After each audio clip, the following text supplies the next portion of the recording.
It's your words of Christ, your girl Queen here, and happy blessed Thursday! So today is a fall day. The temperature has just been like creeping down to almost winter at this point, so hang on tight, my friends. Settle in with your pumpkin spice and everything nice. Okay, my corny jokes are just beyond catastrophe. Anyways, but thank you so much for tuning into the video. I know I've disappeared with my covers lately. My voice has just been not cooperating these days. Yes, my talking voice is there and like in my face, but my voice has not, at least my singing voice has not just been there on point. And that's one thing with being a vocalist, like you have to maintain it well to keep it well, and there's just so many factors that you have to like put into your lifestyle to keep it a certain way. And if it just doesn't work with you, and if you're not having a good day when it comes to singing, it just doesn't work. I remember trying last week Tuesday and just things were just not working. I'm like, okay, I think God wants to take a break. So I decided to just rest it for the last week and a half, and I felt that today was like the time to get rock and rolling, back on track. And it just feels nice, and it feels on point, and I felt like our Lord just wanted me to take a break. And so that's why I just take a break, you know, sometimes, you know, and to just be one of the Lord and just know that, like, you know, as long as you're trying. That's the one key factor that we always have to take into place when it comes to just flourishing for Christ, bearing fruit for Christ, to keep on trying. You know, to keep on going, keep the engine rolling, and just to not give up, and to allow yourself to keep on knowing that you're climbing up the ladder to Christ one step every day. And yes, I know it can be exhausting, but you know, again, as I always was saying in all my videos, that quitting is not an option. Quitting is not an option. Quitting is just not in the books in general, because quitting is like the main objective of the enemy himself, and that's his goal for you to be like, I quit, like writing it down in your brain, like I quit, especially if it's something that like God knows, like the enemy knows that's consistently working.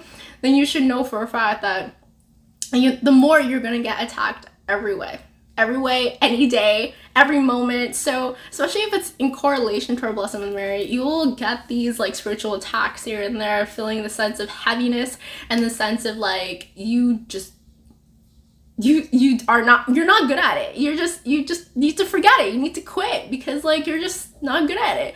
Like all these depressing, sad thoughts in your head, that's how the enemy tries to throw those thoughts at you. However, before the enemy can even do that, he needs to ask God permission. Be like, God, can I like torment this person with this? And God has the final say to be like, okay, no. Or yes, I permit it, because I know they will be victorious and humiliate you.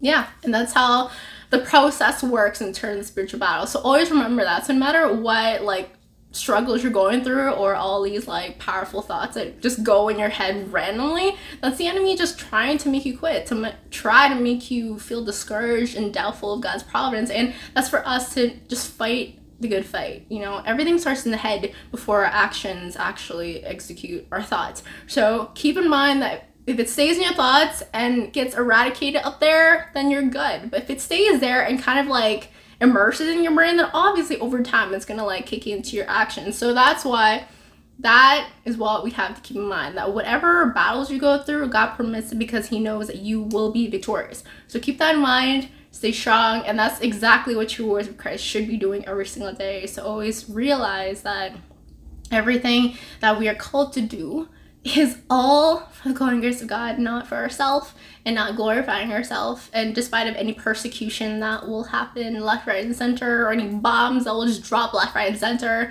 just keep on going, keep on striving, keep on trying, keep on persevering in prayer and patience. Perseverance and prayer and patience is just, it's the combo for success, for God. Not for you, but for God. And everything, every credit that you get, like, oh, you're so good, or this, or all these praises, right? Just transmit it right up to God and be like, no, it's not my room, I'm just the executor. I tried. That's it. Right? Because before you just absorb that and soak that in, the enemy's like right there, just waiting for the perfect moment to catch you off guard, to catch you when you least expect it. And by then it's not too late, but you're already allowing the enemy to get that control over you. Just like, hello, my friend, long time no see. And it's a hard battle, right? Like once the enemy gets a control of you, it becomes harder and harder, right? So before the enemy can even like get control of you at all, fight it. Be like, no, flee from me. Forget it. Not today. No. Like, you're gonna fail and I'm gonna humiliate you because I'm gonna run to Our Lady to humiliate you for even trying. So at the end of the day, remember that God permits these spiritual battles to humiliate the enemy, because through you, when you become victorious, it humiliates the enemy, and the enemy hates that humiliation because of why? His pride. So always remember that. Stay strong in every single thing that you're being called to do. Therefore, don't quit in anything. Try again. If you already quit, try again and keep on trying and trying and trying. It's an ongoing battle. It's not a red carpet experience when it comes to following the will of God. It's not that perfect experience. But at the end of the day, though, it has that beautiness where you see yourself transform each day, each step, each journey, right? And that's just the beautiful thing about it. Like, it allows you to transform better. Not to transform for self-destruction. No. To transform better than who you were yesterday. So regardless of any ministry that you lead, despite of any ministry that you're part of, or despite of any ministry that you create, there's no going back. There's only pushing forward and moving forward for God, and always and for His glory and kingdom. So with that said, thank you so much for tuning in the video. I pray that you be well. Sorry. I pray that you'll be well always in God's favor, and may God bless you all. And as I was saying on my videos, don't be afraid to choose words for Christ. Bye.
I've died every day waiting for you, darling.